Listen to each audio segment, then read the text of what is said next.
যা সব চলছে, বেশি দিন এইভাবে চললে কেলেঙ্কারি হয়ে যাবে। কাজেই তার আগে দুটিকে ধরে বিয়ে দিয়ে দিতে হবে।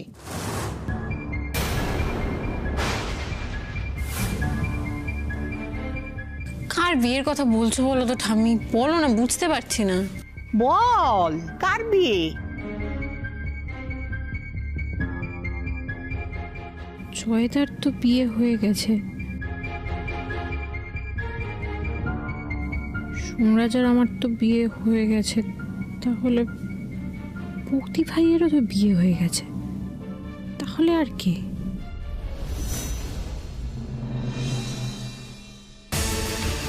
অভিরাজ? অভি আর বিপসের ব্যাপারে কিছু বলছে ঠাম্মি? কোয়েলকে দেখেনি তো ঠাম্মি আমার ঘর থেকে বেরোতে? কোয়েলকে গছানোর চেষ্টা করছে না তো? মরেছে। সবাই মুখে কুলু পেটে বসে গেলি যে। আমি কার বিয়ে দেব সেটা বলতে পারছিস না?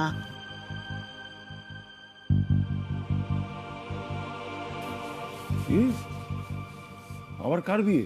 আরে ঠাম্মি প্লিজ, তুমি এই প্রত্যেকবারের মতো এরকম সাসপেন্স ক্রিয়েট করো না। বলো না ক্লিয়ার করে কি বলতে চাইছো, কার বিয়ে দেবে বলো। হ্যাঁ, আমি জানতাম তুই বলতে পারবি না, তুই তো বেরোসি। ভেবেছিলাম তিতির বউ অন্তত পারবে, ওর একটু বুদ্ধি শুদ্ধি আছে, কিন্তু এখন দেখছি পারলো না। ও তিতির বউ, আমার একটা কাজ করে দে না। হ্যাঁ, বাড়ির কর্তা তোর বাবাকে নিয়ে আয়, যা বলার ওর সামনেই বল। ঠিক আছে, নিয়ে আসছি।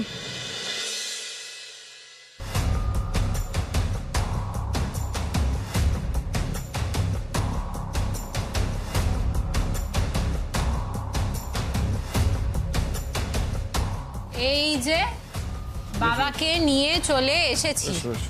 এবার বলো তো ঠাম্মি কার বিয়ে? জানো বাবা, ঠাম্মি কারোর একটা বিয়ে দেবে বলছে। এবার তুমি না আসলে নাকি বলবেই না, তোমার সামনেই বলবে। এবার বলো ঠাম্মি কার বিয়ে? কার বিয়ে মা? বোঝো কাণ্ড, তুইও বুঝতে পারলি না? আরে বাবা, আমি তোর আর দেবীর বিয়ে দেব রে।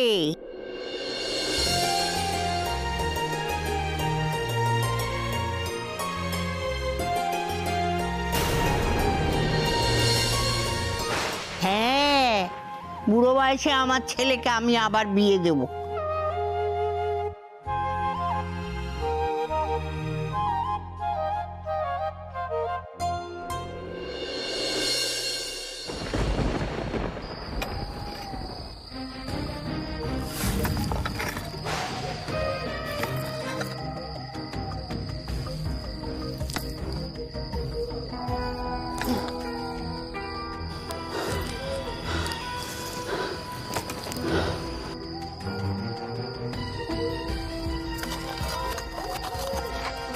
জান কয়লা হয়ে যাচ্ছে মাটি কাটতে।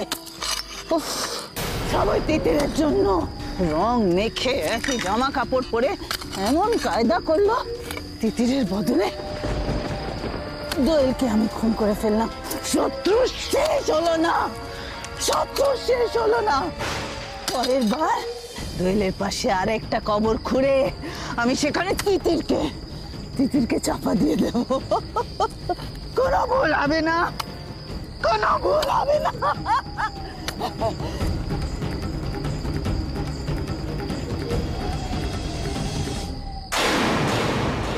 বাহ, তুমি দারুণ দিচ্ছ কিন্তু ঠাম্মি। একবার হোলির বলিউড পার্টি, এখন বিয়ে, দারুণ মজা হবে, খুব ভালো আইডিয়া। বাবা বাঁচলাম। দেখ দেখ, বুঝতে পারছিস না? দেখ না তাকিয়ে, চোখে চোখে কথা বলো, মুখে কেন বলো না? মন নিয়ে খেলা করো, এ কি ছলনা?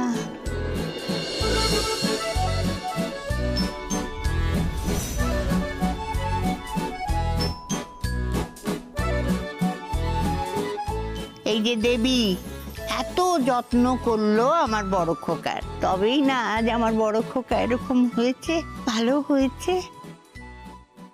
দেবী যখন এইখানে ছিল আমাদের সংসারে, তখন আমার বড় খোকা কি হাসি খুশি ছিল, আমরা কি আনন্দ করতাম সংসারে। জানিস তো, এই 24 বছরে আমি কোনোদিন বড় খোকাকে এত খুশি থাকতে দেখিনি। দেবী আসার পর থেকে ওর এই হাসি খুশি মুখটা আমি দেখতে পাচ্ছি। 24 বছর পর ঈশ্বরই ওদের দুজনকে আবার মিলিয়ে দিয়েছে।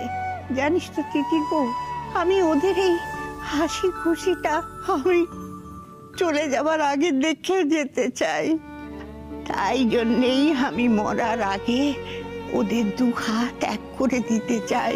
তাহলে আমার বুড়ো ছেলেটার একটা হিল্লে হবে, না হলে যে আমি শান্তি পাবো না রে। বর আর বউয়ের ডিজাইনার আমি। বাহ, ডিজাইনার ঠিক হয়ে গেল। ও, আমি গেলবার ছিলাম বর পক্ষ মানে দাদার পক্ষ, এবারে বৌদির পক্ষ মানে কুড়ে পক্ষ। এই আমি উভয় পক্ষ, আমার শুধু আনন্দ করার বাহানা চাই। বাবা আমি আছি তোমার সঙ্গে, কাকাই পাল্টি বাজ, দেখেছো? না না শোনো না, আমার একটা আইডিয়া আছে, আমি সবাইকে এটা বলতে চাই, প্লিজ কেউ না করো না। যখন বাবা আর ম্যামের বিয়ে হয়েছিল তখন তো আমরা কেউ ছিলাম না, তাই এইবার বাবা আর ম্যামের বিয়েটা আমি আর সোমরাজ মিলে স্পন্সর করবো, কেমন? কেউ না করবে না প্লিজ। দারুণ দারুণ দারুণ খুব মজা হবে।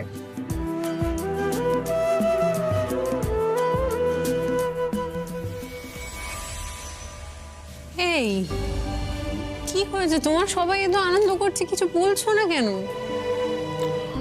আমি আর কি বলবো, ওই তো তোমরা আছো তো সবাই, তুমি এত চলো রুমে চলো, রেস্ট নিতে হবে তোমাকে। যখনই দেখছে বলছে রেস্ট নেবে, রেস্ট আমি এখন নেবো না। তুমি কি হয়েছে তোমার? কি হয়েছে মানে তুমি এই তিতির তোমাকে তিতির তোমাকে কি বলবো জানি না, আমার যে কিছুই ভালো লাগছে না। কি হয়েছে? কিছু না, তেমন কিছুই না, মানে আসলে দোয়েলটা কখন আসবে বলো তো? দেখো বাড়ির সবাই কত আনন্দ করছে, এখনো মিসিং। শুধু শুধু ওকে বোকা বলি? একসঙ্গেই তো চলে আসতে পারতো, তোমরা যেখানে গেছিলে। তুমি একা চলে এলে কখন আসবে কি মনে হচ্ছে? না না, ওকে ভুল বুঝো না তুমি, এত চলে আসবে, নিশ্চয়ই চলে আসবে। আমি তো শুধু ভুল বুঝি, দেখি বিয়ের আগে আসে নাকি। এই হ্যাঁ কাকাইকে ধরি, কোণে পক্ষ নাকি? হ্যাঁ কোনে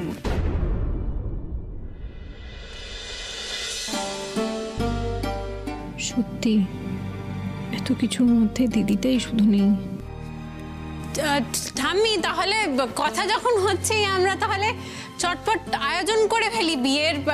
অপেক্ষা করছি কিসের জন্য?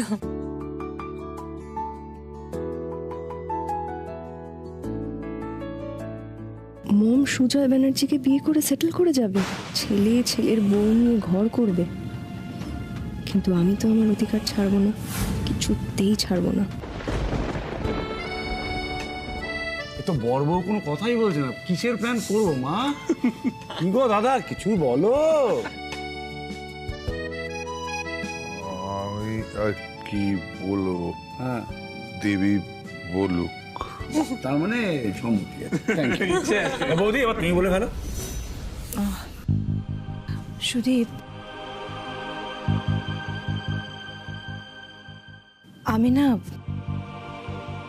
আমি এই বিয়েটা করতে পারবো না।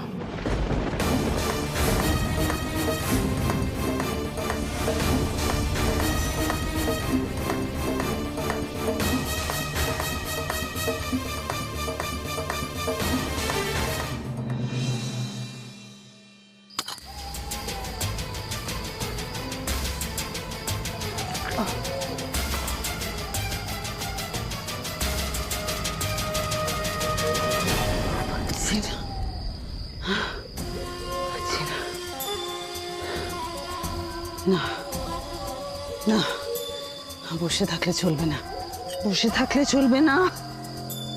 এই লাশটা যতক্ষণ না কবরে চাপা দিচ্ছে আমার শান্তি নেই।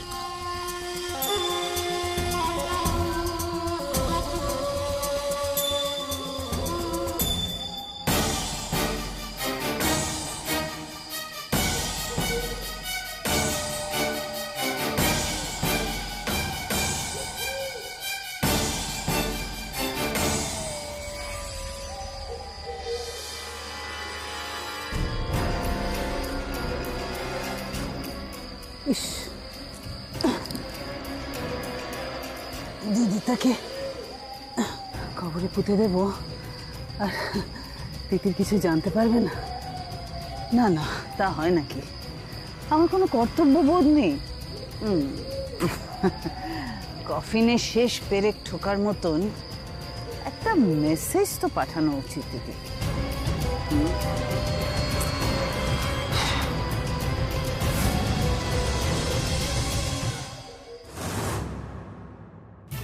ম্যাম, আপনি কি সত্যি বিয়েটা করতে চান না?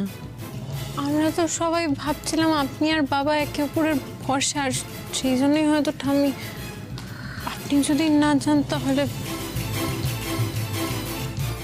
হ্যাঁ দিদি, আমি জানি সেটা। দেখো, তোমরা ছেলেমেয়েরা সকলেই তো বড় হয়েছো, তাই তোমাদের সামনে বলতে আমার কোনো বাধা নেই। আমার বাবা আমাকে বলেছিলেন যে তাকেই তুমি বিয়ে করবে যে নিজের পায়ে দাঁড়াতে পারে।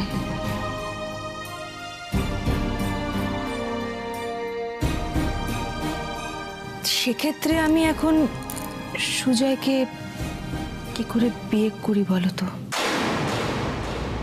তার মানে মিতা ম্যাম বাবাকে সুস্থ করে দাঁড় করানোর জন্য এই কথাটা বলছেন। কিন্তু দেবী মা, থাক মা, ওকে আর কিছু বললো না। সত্যি কথা বলেছে ও।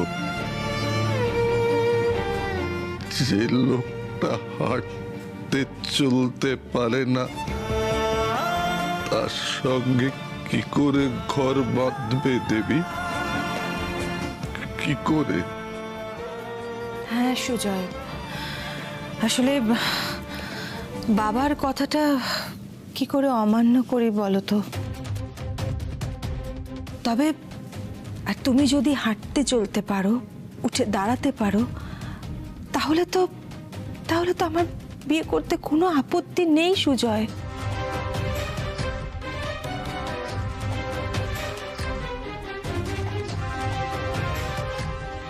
সিদ্ধান্তটা আমি ঠিকই নিয়েছি ওদের বিয়ে দেব বলে।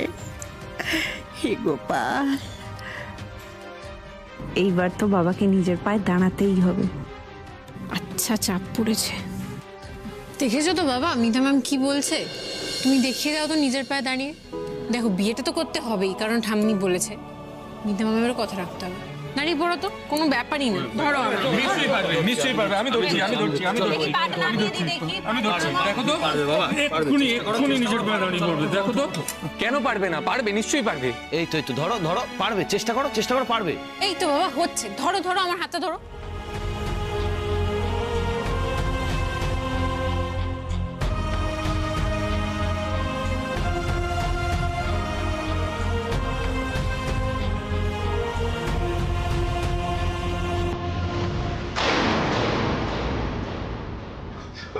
আমি পারবো না।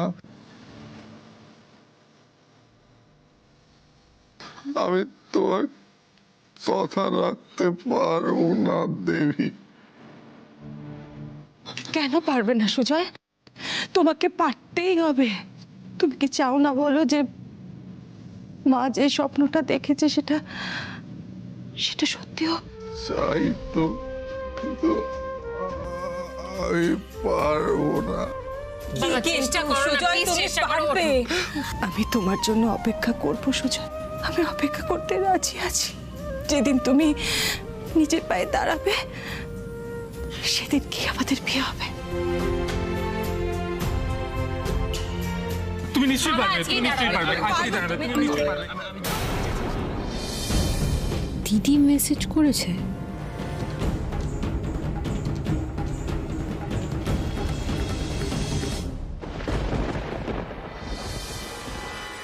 সন্ধে থেকে যোগাযোগ করার চেষ্টা করছিস, প্লিজ আর ফোন করিস না। আমায় একটু একা থাকতে দে। আমি যেদিনকে নিজেকে ক্ষমা করতে পারবো সেদিন ঠিক ফিরে আসবো। আমায় আর খোঁজার চেষ্টা করিস না, প্লিজ আর যোগাযোগ করারও চেষ্টা করিস না। কেন করছিস দিদি তুই এরকম?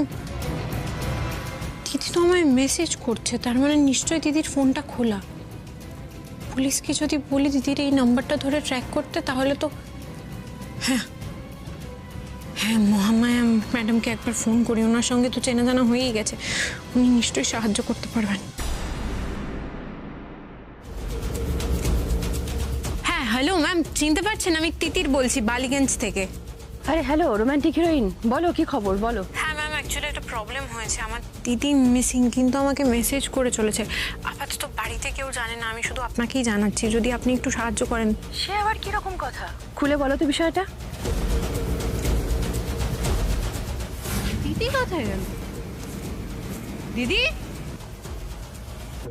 আমি চলে যাচ্ছি। তুই মা হবি জানার পর থেকে আমার তোর ওপর হিংসা হয়েছিল। আমি যেদিনকে নিজেকে ক্ষমা করতে পারবো সেদিন ঠিক ফিরে আসবো। আমায় খোঁজার চেষ্টা করিস না প্লিজ, আর যোগাযোগ করারও চেষ্টা করিস না। এখন আপনি যদি একটু সাহায্য করেন ম্যাম তাহলে। আরে একটা মেয়ে মিসিং হয়ে গেছে আর আমি সাহায্য করব না? শোনো, তুমি একবার আসতে পারবে? তাহলে এক্ষুনি চলে এসো, ওই রংপুর রোডের কাছে চলে আসবে। হ্যাঁ হ্যাঁ, আমি আসছি, এক্ষুনি আসছি। পারবে তুমি, তোমাকে পারতেই হবে। দাও।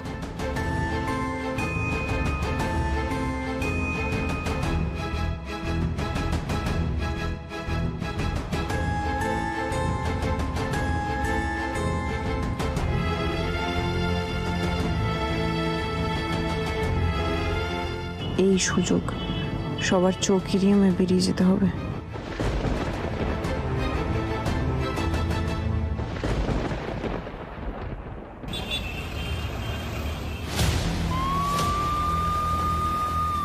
ম্যাম, কিছু ট্র্যাক করতে পারলেন?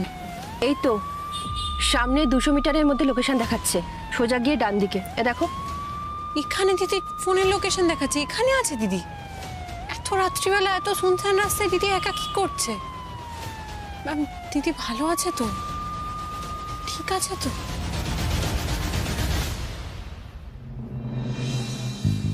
যত সব সাসপেন্স ক্রিয়েট করে বুড়োদের বিয়ে দেওয়া হচ্ছে। উফ, বাকি স্বামী কেসটা খাইনি।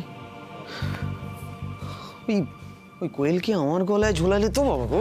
অভি, তুমি বিকেল থেকে আমার সাথে কথা কেন বলছিলে না? কোয়েল বন্ধ দরজার আড়ালে যেটুকু কথা বলার ছিল সেটুকু বলা হয়ে গেছে। আর কথা বলে কি লাভ? তুমি একটা কাজ করো, তুমি বাড়ি যাও। ও হ্যাঁ, এরপর যদি কিছু বলার থাকে তাহলে আবার না হয় বন্ধ দরজার আড়ালে বলবো।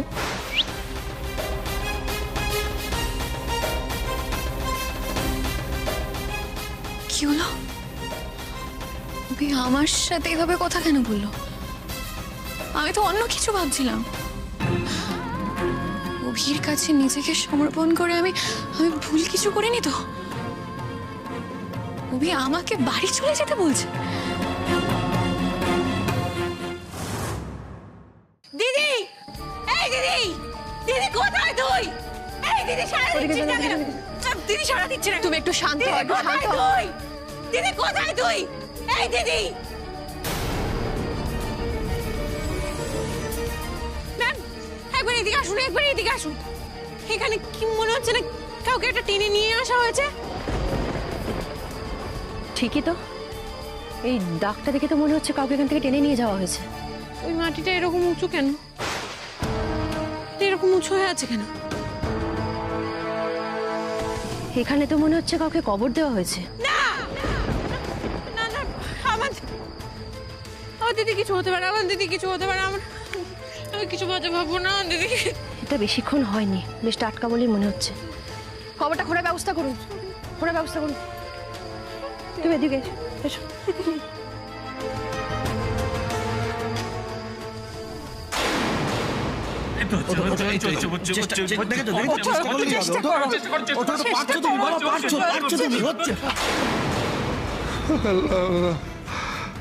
আমি পারলাম না, তোমাকে দেওয়া কথা আমি রাখতে পারলাম না দেবী, পারলাম না।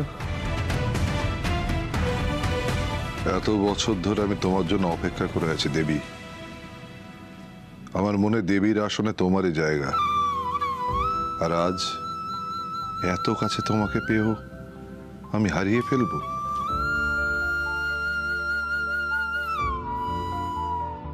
আমার খুব ইচ্ছে করছে তোমার হাত দুটো ধরে বলি, সুজয় আমি কেবল তোমারই। কিন্তু না সুজয়, তাতে যে তোমার সুস্থ হওয়া হবে না, আরো কঠিন হওয়া ছাড়া যে তোমায় সুস্থ করার আমার কাছে আর কোনো উপায় নেই। কি ব্যাপার হলো? তিতির কোথায় গেল? এখানেই তো ছিল। একটু আগে আপনি বলছিলেন না যে তুমি এত রেগে যেও না, উত্তেজিত হয়ে যাও না, শান্ত হও, এত এত ভাবছো কেন? হ্যাঁ দেখুন, এখানে আমরা সবাই আছি, তিতির নেই। তিতির চলে গেল কোথায়, একটা হাওয়া হয়ে গেল। হ্যাঁ দেখুন, নেই। নেই মানে এখানে তিতির এখানেই তো ছিল। তিতির, তিতির।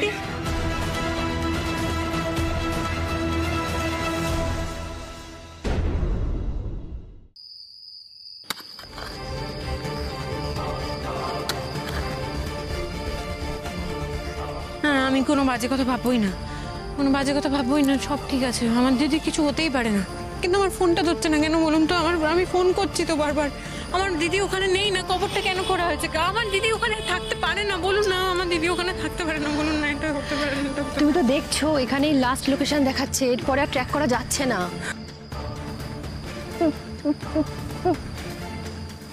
কোথায় গেলি তুই দিদি? কোথায় গেলি? কোথায় গেলি তুই? কেন বাড়ি ছেড়ে চলে গেলি তুই? কেন?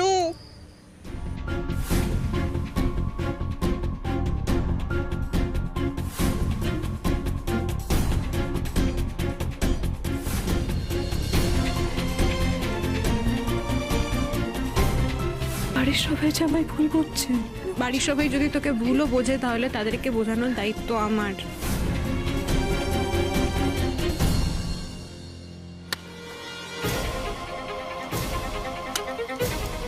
এই যে ম্যাডাম, দেখে যান কবরে কি আছে।